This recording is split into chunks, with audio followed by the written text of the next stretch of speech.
His team trails 111-95. Cade keeps the basketball, lobs to Jalen Duren. What a jam! Detroit basketball. Yo, I haven't felt the need to say that in 20 years. The Detroit Pistons are back. And I mean, seeing these guys crush the Boston Celtics. I'm talking defending champs. I don't care if it's with Brown or without Brown. That's an incredible feat. And I mean, it's not that surprising that this coincides with Flint, Michigan finally getting clean water in 2022. It's only, 2.5 years after that? It's been 84 years. Water is life. So when you see that a city or a town or a province starts to fix their infrastructure, obviously sports teams and all this entertainment stuff's gonna follow. And boy, did it follow. But let's start at the source. My guy, Cade Cunningham. We're here with the one and only. He has 13. Cade, a little show and go, finishes. But a hammer from Cade gets 2 of those 3. That's what you're supposed to say, like Cade Cunningham. Came into the league, drafted first overall, so you knew he had potential. Big body guard, 6'6", 220 pounds. He's a big guard. He's a big boy. You can't speed him up. He's one of those guys that has a game sort of like, dare I say it, Luka Doncic, even Paul George. Like, you can't speed these guys up. They play at their own pace. You can't really move them out of their position too tough. And it shows, man. This guy is having his way with defenses out there. Now, of course, he is a score-first sort of ISO type of guard, but he does make great passes out of double teams, just like Luka. I mean, you saw that dunk. But he does lack on the defensive end, just like Luka, and we got to see that improve. Cade, come on, man. Pick that up. But I mean, he's been picking up everything. This season is incredible for the entire team. And if you think about last season, remember, the Detroit Pistons lost 28 games in a row. People were there thinking that they were going to damn near lose 50 games. And it was pretty much the same team, man. They didn't really change that much. Oh, wait, my bad. J.B. Bickerstaff. And I mean, if it wasn't for Kenny Atkinson and what he's doing over there in Cleveland, because I mean, that team's scary, bro. But if it wasn't for him, Coach of the Year would be hands down J.B. Bickerstaff. Like, this is the same team that lost 28 games in a row, same personnel that somehow have figured it out. People don't want to go in Detroit anymore, man. And you weren't able to say that for a really long time. Right now, Cade Cunningham is averaging 25.7 points per game. That has him at 11th spot, 6.3 rebounds per game, and 9.3 assists. He's third in the league, only behind Trae Young and Jokic. What I said earlier, don't touch me, I'm sizzling. He's sizzling. That's insane company. And I mean, even though he's not a good defender, I would definitely take him at his size over Trae Young any day of the week if I'm guarding somebody. Cade definitely made a big gap between number 1 and number 2 if you're looking at that draft class. Let's keep it a buck. You know, they've always put us up against each other since high school as far as who was better. And I think we both kind of enjoyed to be able to head up against each other and see who's the best now. There's nothing. No handshakes before the game, nothing like that. I don't think we need any of that. We both kind of know what it is. And he's smart, because that was the corporate answer. But I know what he meant. And I mean, not to mention, Jalen Green is also trailing him in all the categories. I mean, points, he's 21.6. So that's a lot lower than Cade. Rebounds, he's lower than Cade. And assists, he's 100% way lower than Cade. So Cade Cunningham is a better player. I don't really know what TNT was even really trying to get at about this beef. There ain't no beef anymore. I'm uno and you dos. I'm the man, and you was behind me for a reason, and I'm going to show you every time we play why they pick me before they pick you.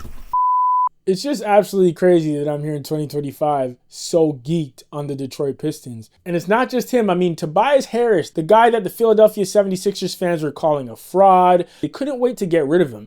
And of course, you know, a change of scenery sometimes does bring out the best in people. And maybe it's brought out the best in Tobias Harris because, bro, I saw this stat the other day. There's only 3 players in the NBA with a plus-minus more than 200. It's Shai Gilgeous-Alexander, Nikola Jokic, which that seems completely obvious. And the third is Tobias Harris. What? Yo, the Pistons are a dark horse. They're slowly creeping up. And that's what happens if you go back to stock again. Buy low, sell high. You buy something at the low when everybody's selling it off and they forgot about it, and it starts to bubble a little, and then suddenly it shoots off. And by the time it shoots off, everyone's trying to buy in at that point and it's too late. That's what's happening with the Detroit Pistons. The ground floor was last year. Yo, they're even mentioning Cade Cunningham with the likes of Oscar Robertson. Cunningham is on pace to become the first player since Oscar Robertson in 1962 to average at least 25 points, 9 assists, and 6 rebounds before turning 24 years old. That's crazy. But yo, that's not even the only one. Cade is the first player in Detroit Pistons history to average at least 25 points, 9 assists, and 6 rebounds in a season. Cade was the first Detroit Piston to make an All-Star game since Blake Griffin. And I mean, yo, those Pistons really got the last little bit of juice out of Blake Griffin. He was on the way down, and that probably wasn't a good trade. I know they were just trying to salvage whatever they had left, but his body was giving out on him, and that probably wasn't a good idea, but I digress. They suffered for a couple years because of it. And now we're seeing the fruits finally growing. Spotted Karam and was able to collect. Cade goes right through the man's defenders to the rim, lays it up, lays it in. You wouldn't be having me, my wife, and kids watching the game, and you just. Yo, this kid is lights out. I can't speak more highly of him right now. And the whole team has bought in under Bickerstaff. He really changed the entire identity and the attitude of this squad. And it's very interesting because when he was coaching for the Cavs, he took them to the playoffs, 2 years in a row? And he had them playing good. They were back to being relevant, but then they canned him. And sometimes you get a coach that is able to like raise your floor, but not your ceiling. You might have a coach that brings your team up to a certain level, but aren't able to take you to the extra step. But I will say management moved on from Bickerstaff way too quickly over there in Cleveland. He came into Detroit with a chip on his shoulder. And to think that, 2 years ago, where Cade had a season-ending injury on his left shin. Like, I'm shocked that he was able to come back the way he has, and he's better than ever. That's speaking to his resilience. That's speaking to the resilience of the organization. And that's that same grit and grind that we've seen in the Detroit Pistons forever. Like since the Bad Boys, and then since Chauncey Billups and Ben Wallace and Rip Hamilton and Tayshaun Prince and that championship squad, they've always been a tough, gritty bunch. And that hasn't changed. That hasn't changed. Whether they're losing or winning, they definitely have that. It's just that before they had pretty much given up on themselves. And now they have Coach Bickerstaff that has changed the entire attitude in that locker room. You can see these guys are playing for something. And Cade is a big part of that too. That guy's a leader. Like even when you hear him talk in interviews. I think my team is playing at a higher level. We're winning games. We're competing for the playoffs. And that's what, everybody wanted from the Pistons this year. We wanted growth. And I think, our team is doing better and better, and I'm trying to lead that. Like, he has a way about him. Maybe it's the testosterone because the man's voice is super deep. But I will say, he has a way about him, like that sort of, he doesn't talk too much. He just leads by example. But he does speak when he needs to. He isn't completely quiet like Kawhi, So he has that nice balance, and that's what you need in a leader. So I'm really, really high on these Pistons, man. I think in the next couple of years, we're going to see some things. And it's kind of sad because even in this little interview with TNT, Cade talks about how a lot of their games aren't on TV. You got to get League Pass in order to watch that shit. And unfortunately, the media tends to be late on that party because they're too busy swallowing the Lakers. Let's keep it a buck. Whether the team is good or bad, they're too busy looking over there instead of these smaller markets. But the Detroit Pistons are for real. Yeah, they're for real. And don't get me started on the Thompson twins. Yo, I was on Reddit and I said that these guys remind me of Androids 16 and 17, bro. They are twins and it shows. This guy's defense is locked down. Right now, Asar Thompson, this guy's defensive rating is 106.5. He's going to be an all-defensive team. Yo, and I mean, Amen Thompson is a little bit better, but just like you're splitting here, just a little bit better. And Asar's coming in with that. He's coming in. He's definitely coming in, especially coming back from an injury. Not to mention, bro, you see him cross over Jason Tatum the other day? That was nasty. That was nasty.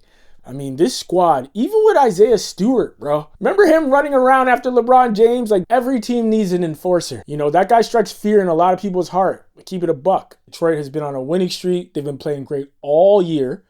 You know what I mean? And this is just the cherry on top. This is just the piece of resistance to show you that, yo, these guys are for real. It doesn't matter who they're playing.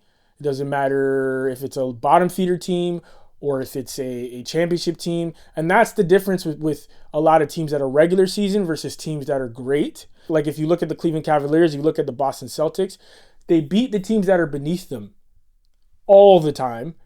And they beat most of the teams that are above them. Now, Detroit is not in that tier of the Boston Celtics yet. I'm not saying that. So they're definitely going to struggle against a lot of the better teams. But they beat every team that's beneath them. They don't really give away games. And they fight and they fight and fight to the end. And that's that grit and grind, that fabric, that culture, that identity that the Detroit Pistons have had since the Bad Boys, since the Chauncey Billups era. So, I mean, yeah, with the Eastern Conference being super soft anyways, I mean, we got, the Indiana Pacers at 4th. The Detroit Pistons are a better team than the Indiana Pacers. Just wait on it. That's coming. And, yeah, I just can't gas up enough JB Bickerstaff, man.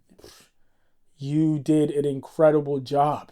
People always want to cheer on the front runners. They always want to big up the teams that are already being looked at, the teams with the big budgets, the teams that have won already the championships for so many years, et cetera, et cetera. And I mean, there's something to be said to teams that are decorated and have greatness like that. But to see a team 180 in the last 2 seasons from being the worst team in the league by far to this. And I mean, I got to give Cade a lot of credit because even when they were interviewing him back last season, he was saying, yo, we're not this bad. We're not 28 games in a row bad. We got to figure it out. So he knew.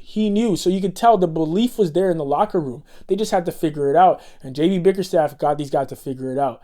And I'm really excited for what's to come for these Detroit Pistons. The Detroit Pistons are pistoning. It's a word. Don't at me. But what do y'all think? Let me know in the comments below. Am I way too geeked up on this Detroit Pistons squad? Is that just one game that they beat against the Celtics and maybe it was a fluke? I don't know. You're wrong, but let me know what you think in the comments below. Please like and subscribe. And until next time.